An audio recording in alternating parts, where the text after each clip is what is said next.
আজ আমি ছোট চিংড়ির রেসিপি দেখাবো। চিংড়ি মাছ নিয়ে নিয়েছি। এটা কাজু আর পোস্ত পেস্ট। কাজু পোস্তটাকে আমি ভেজে পেস্ট করে নিয়েছি। জিরা পাতা, আদা রসুন পেস্ট, গরম মশলা সব, দারচিনি, এলাচ, লবঙ্গ, পেঁয়াজ, টমেটো, কাঁচা লঙ্কা। মাছটাকে এখন আমি লবণ হলুদ দিয়ে মেখে দেব।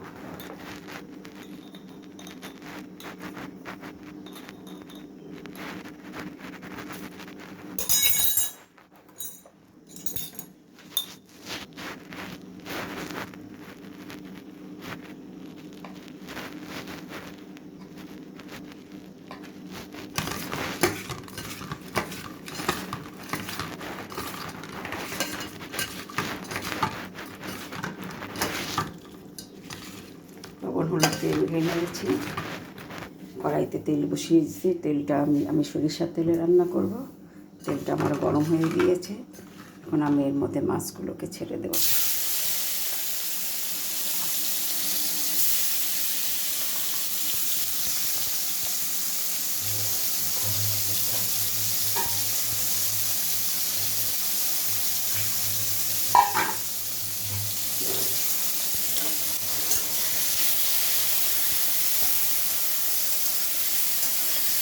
এই চিংড়িটা অনেকেরই অ্যালার্জি হয় না। বেশিরভাগ চিংড়ি খেলে অনেকেরই অ্যালার্জি আছে। যারা অ্যালার্জি হয় তখন তারা চিংড়ি মাছ খাওয়ার সময় কিংবা মাছের মধ্যে লেবু চিপে খাবেন, তাহলে অ্যালার্জিটা হবে না। আর এই কুচনো চিংড়ি, সাদা চিংড়িগুলো অ্যালার্জি কম হয়।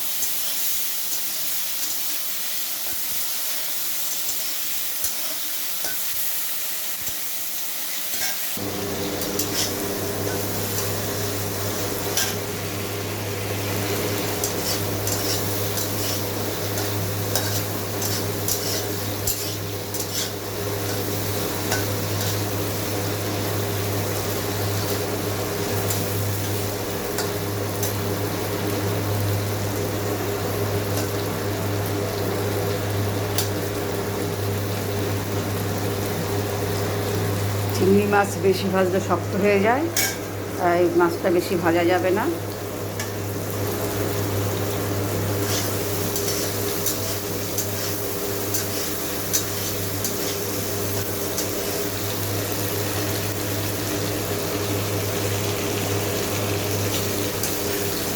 তাই আমি তুলে নিচ্ছি।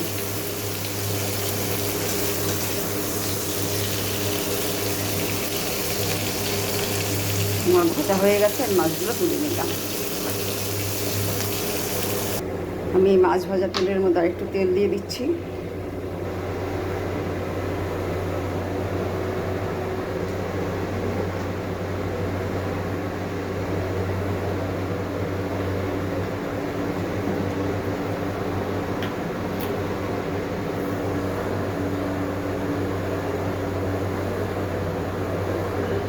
গরম মশলা, দারচিনি, এলাচ, লবঙ্গ ফোড়নে দিয়ে দিলাম।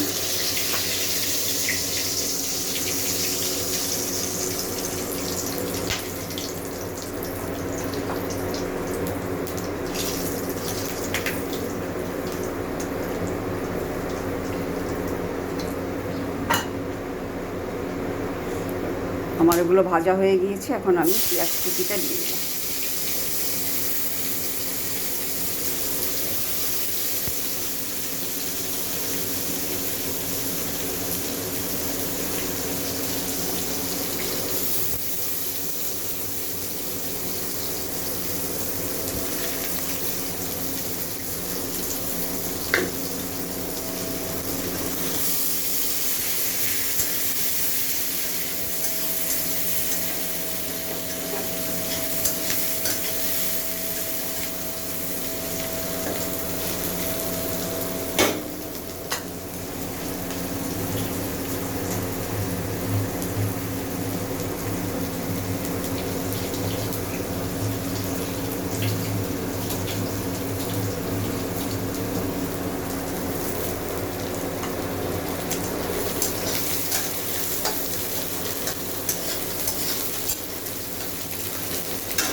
টমেটো কুচিটা দিয়ে দিলাম।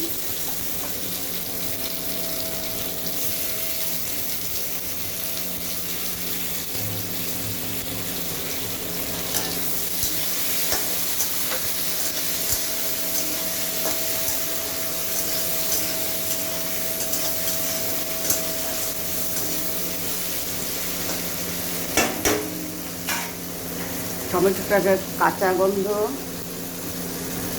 যাওয়া অপেক্ষা করতে হবে, মানে ভেজে নিতে হবে যতক্ষণ না কাঁচা গন্ধটা টমেটো চলে যায়।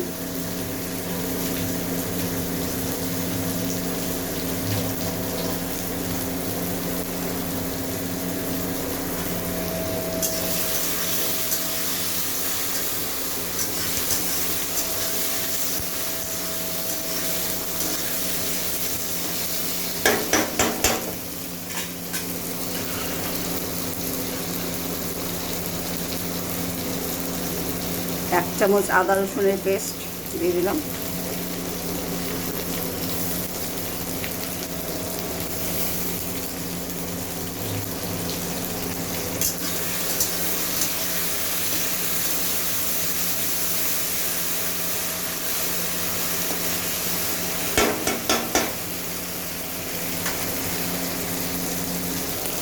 হলুদ গুঁড়ো দিয়ে দিলাম।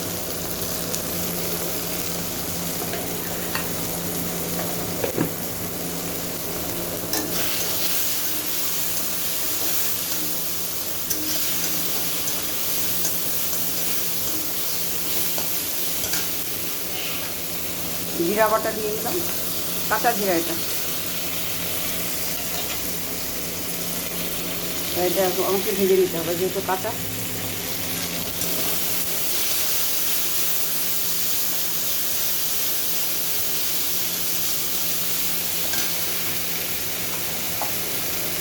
কাঁচা লঙ্কা কুচিয়ে দিয়ে দিলাম, ফাটিয়ে নিয়েছে কাঁচা লঙ্কাগুলো।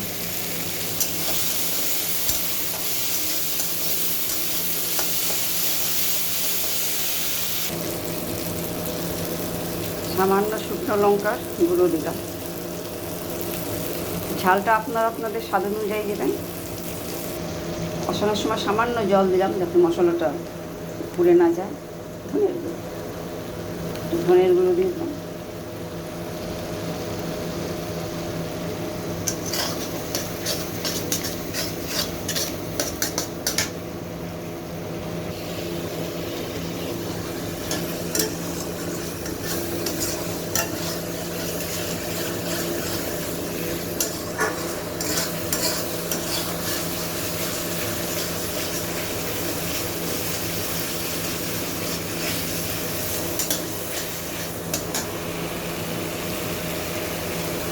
পোস্ত আর কাজু আমি ভেজে পেস্ট করেছি, তাই এটা বেশি ভাজার দরকার নেই, আমি এটা দিয়ে দিলাম।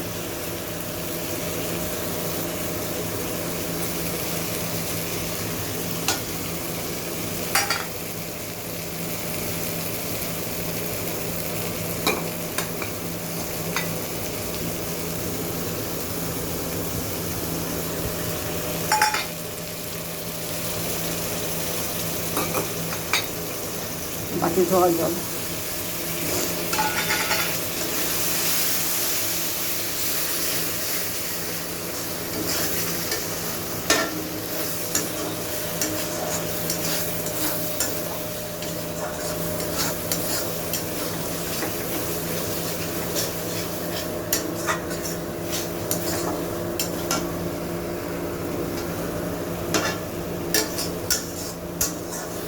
যারা কাজু পোস্ত যারা কাঁচা বেটে দিবেন তারা একটু কাঁচা গন্ধ মানে চলে যাওয়া অপেক্ষা করবেন, কেননা আপনাদের কাঁচা কাঁচা গন্ধ লাগতে ভালো লাগবে না। আমি ভেজে দিয়েছি বলে আমার অতটা মশলাটা ভাজতে হবে না। আমি এর মধ্যে এখন জল দিয়ে দিব, আমার সব মশলাগুলো ভাজা হয়ে গিয়েছে।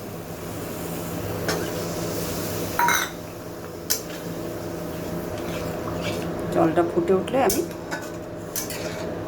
চিংড়ি মাছটা দিয়ে দেব। আর একটু জল লাগবে।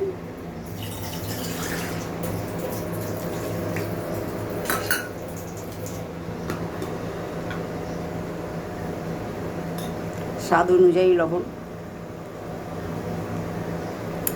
মাছে লবণ দেওয়া আছে সেইভাবে আপনারা লবণটা দেবেন। আমি হাফ চামচ দিয়ে দিয়েছি।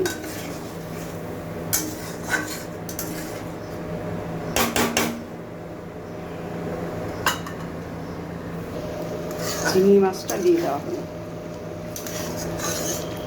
যেহেতু ঝোলটা ফুটে উঠেছে। স্বাদের ব্যালেন্সের জন্য সামান্য মিষ্টি।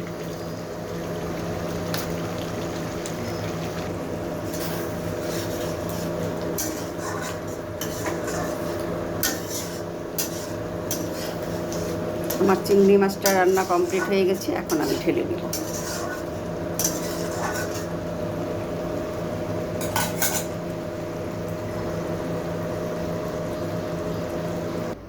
আমার চিংড়ি মাছের রেসিপিটা কমপ্লিট হয়ে গেছে রান্না, দেখুন আমি ঢেলে নিয়েছি। আপনারা এইভাবে চিংড়ি মাছ রান্না করবেন, খেয়ে বলবেন কেমন হয়েছে। আমার চ্যানেলটা যারা সাবস্ক্রাইব করেনি সাবস্ক্রাইব করে নেবেন, লাইক শেয়ার ও কমেন্ট করবেন। আমার চ্যানেলটা এতক্ষণ দেখার জন্য ধন্যবাদ।